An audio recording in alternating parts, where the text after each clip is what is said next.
America's heartbreaking divorce from Canada is happening before our eyes, and it's getting ugly fast. Trump just raised tariffs on Canadian goods from 25% to 35%, and the fallout is devastating both countries. When you see 37,000 Americans have lost their jobs, that can't pay the rent or can't pay a mortgage, put food on their table, and this is just going to grow even more. 6.2 billion in tariff-related costs to the auto sector, and that's going to increase. So the auto workers are going to be losing their jobs. So how is Canada, Premier Ford, preparing for that possibility now? Have you warned your Prime Minister, Mark Carney, that Canada needs to take action?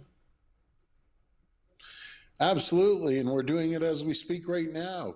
We're onshoring manufacturing jobs that typically are American jobs. The relationship between these two nations, built over generations of friendship and trade, is crumbling in real time. But here's what Trump didn't expect. Canadians are fighting back with something far more powerful than government retaliation. They're boycotting America entirely, and the numbers are staggering. Starting just after midnight on August 7th, goods from more than 60 countries and the European Union faced tariff rates of 10% or higher. Canada is facing the largest increase, with its previously announced rate of 25% being upped to 35%. President Donald Trump signed an executive order increasing the tariff on Canada from 25% to 35%, with the higher tariff set to go into effect on August 1st, 2025. These historic tariff levels haven't been seen since the Great Depression, affecting everything from electronics to clothing. Wolf, these are historic tariff levels not seen in nearly a century. We have not seen tariffs at these rates since the 1930s, and following that was the Great Depression. And all countries are being hit. The minimum is 10%, but then it's ratcheted up to 50% for some countries. This is President Trump's big bet. He believes that he's going to shrink trade deficits with other countries and believes that he's going to move manufacturing to the United States. Here are some of the countries that are impacted. Look at that high rate for Brazil. Switzerland, 39%. That's actually higher than the initial tariff of 31% that was announced on Liberation Day. You have India, 25%. Trump has threatened to move that up to 50%. Vietnam, Cambodia, other East Asian countries at 20%, 19%. And the European Union, a major trading partner, Wolf, sitting at 15%. They actually negotiated that tariff level as Trump was trying to bring that even higher. But a significant historic day as nearly all. The overall U.S. average effective tariff rate has jumped to 18.7%, the highest since 1933. Post-substitution, after imports shift in response to the tariffs, the 2025 tariffs represent a 15.5 percentage point increase in the U.S. average effective tariff rate, bringing it to 17.9%, the highest since 1934. But Trump's justification for these tariffs reveals just how disconnected from reality this policy really is. President Trump declared a national emergency under the International Emergency Economic Powers Act to address, among other things, the public health crisis caused by fentanyl and illicit drugs flowing across the northern border into the United States. Here's the problem with that reasoning. Canadian government data shows that less than 0.1% of all seizures of fentanyl entering the U.S. from 2022 to 2024 were made at the Canadian border. Almost all of the rest was confiscated at the U.S. border with Mexico. So Trump is essentially punishing America's most reliable trading partner for a problem that barely involves them. Canada is America's second largest trading partner after Mexico. In 2024, Canada bought $349.4 billion of U.S. goods and exported $412.7 billion, according to U.S. Census Bureau data. The upshot is that Canada runs a $63.3 billion trade surplus with the U.S.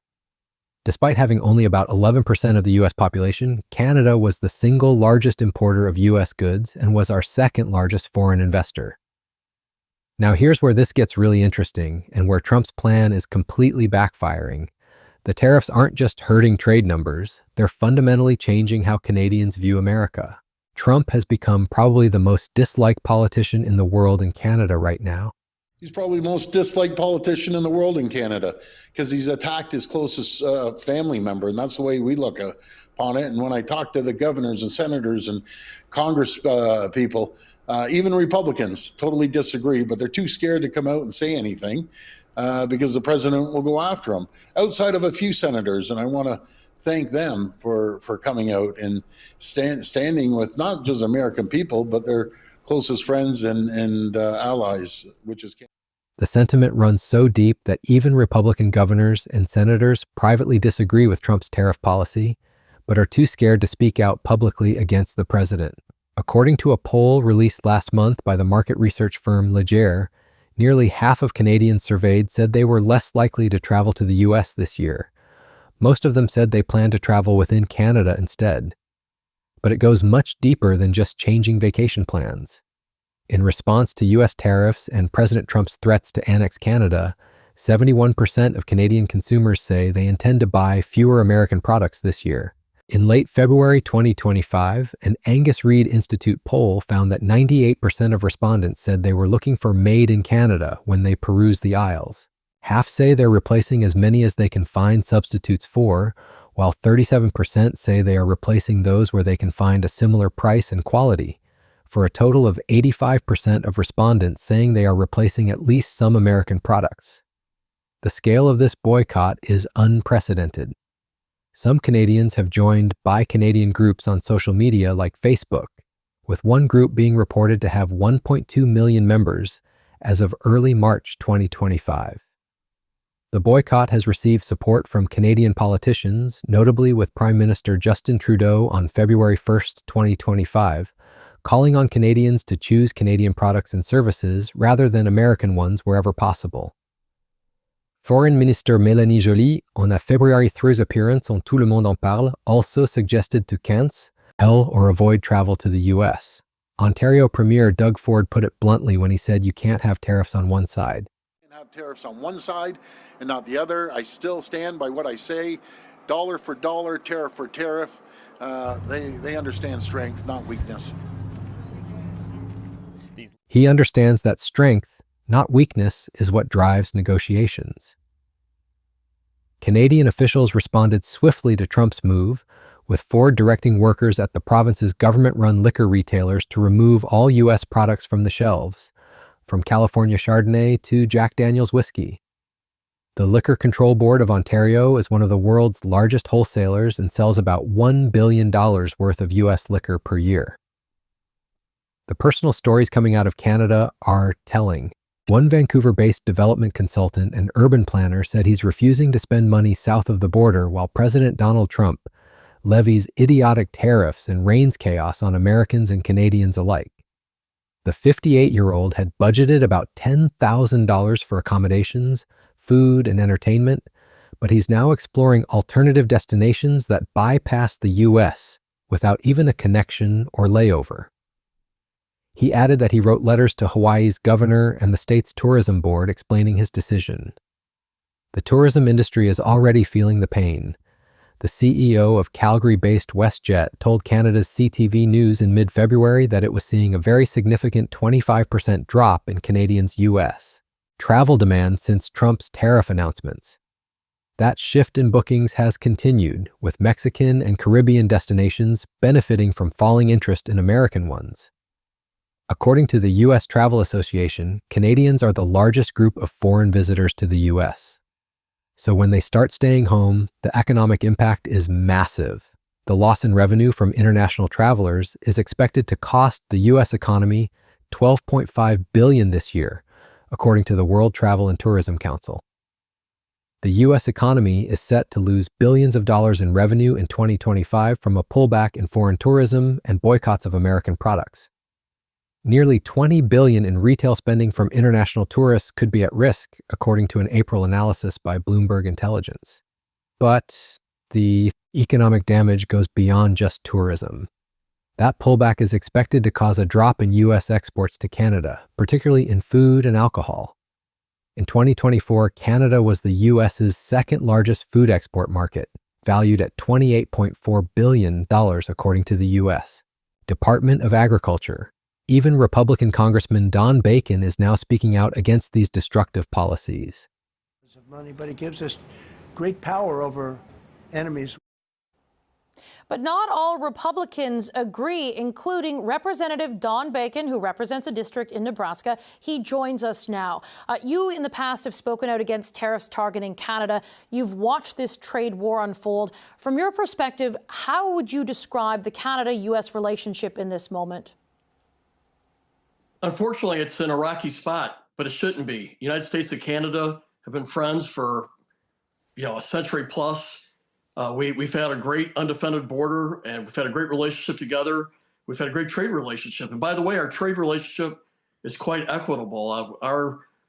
Canada may have a little advantage on exports. We have an advantage in services. We also have a great tourism industry. So it's been a win-win relationship between us. And I hate to see this trade, the tariffs that the president's put on Canada poison the water, and it has. I've also all the talk about Canada's being a 51st state, and the governor, Governor Trudeau, and all those kinds of conversations that's come out of the White House has hurt her standing in Canada, and that's a shame. And for what purpose? I don't see where it's an advantage to America or Canada. We build on a tight relationship, and it's a win-win relationship. And when we hurt each other, nobody comes out ahead on this. So I have not supported the president when it comes to tariffs on Canada, or just the tone that he's had towards our northern neighbor. And, we have a chance to build on USMCA. Both sides have lived up to the agreement, and we should build on it. Where there's been seams, we can fix that and improve the trade relationship even further. How are the tariffs on Canada, how are they affecting people who live in your state of Nebraska? Well, that's a mix. He's explained how Trump's tariffs are negatively affecting his state of Nebraska, causing loss of contracts, reduced trade, and decreased tourism. Bacon emphasizes that the U.S.-Canada trade relationship has been equitable and mutually beneficial, questioning what purpose the tariffs serve when they hurt both countries' economies. Meanwhile, Trump's own economic team is struggling to defend these policies. Many economists say the risk is that the American economy is steadily eroded rather than collapsing instantly. As Brad Jensen, a professor at Georgetown University, put it, "We all want it to be made for television where it's this explosion, but it's not like that. It's going to be fine sand in the gears and slow things down." The data is already showing Trump's tariffs are failing to deliver on their promises. Importers sought to avoid the taxes by importing more goods before the taxes went into effect. As a result, the $582.7 billion trade imbalance for the first half of the year was 38% higher than in 2024. Total construction spending has dropped 2.9% over the past year, and the factory jobs promised by Trump have so far resulted in job losses. The legal challenges are mounting too. On May 28th, a panel of judges at the U.S. International Court of Trade unanimously ruled that the IEEPA tariffs were illegal. The Trump administration immediately filed an appeal. On June 10th, the U.S. Court of Appeals for the Federal Circuit of Washington, D.C. decided to allow Trump's IEEPA tariffs to remain in effect until the court rules to uphold or reject the lower court's decision.